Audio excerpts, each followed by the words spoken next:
ওনার আল্লাহ রাসূল সাল্লাল্লাহু আলাইহি ওয়াসাল্লামের বিখ্যাত বাণী, ইয়াসসিরু ওয়ালা তুআসসিরু। What a beauty! ইয়াসসিরু ওয়ালা তুআসসিরু, বাশশিরু ওয়ালা তুনাফফিরু। হে মুআজ, ইসলামকে সহজ করে মানুষের কাছে উপস্থাপন করো, কঠিন করো না। বাশশিরু ওয়ালা তুনাফফিরু, মানুষকে সুসংবাদ দিও, মানুষকে দিন থেকে ভাগিও না। তোমার অ্যাটিটিউডে, তোমার কাজ দেখে মানুষ যেন ইসলাম থেকে দূরে সরে না যায়, তারা যেন ইসলামের দিকে আরো ফিরে আসে। তোমার অ্যাটিটিউডটা যেন এমন হয়।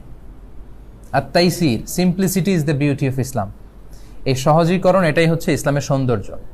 দেখবেন অনেকের কাছে, অনেক স্কলাররা আছে, আমি কারো নাম বলছি না, তাদের কাছে কোনো বিষয়ে লিগাল অপিনিয়ন চাইলে এমন কড়া ফতোয়া দিবে, মানে এত কঠিন যে এটা মানতেই কষ্ট হচ্ছে। কিন্তু দিস ইজ নট ইসলাম।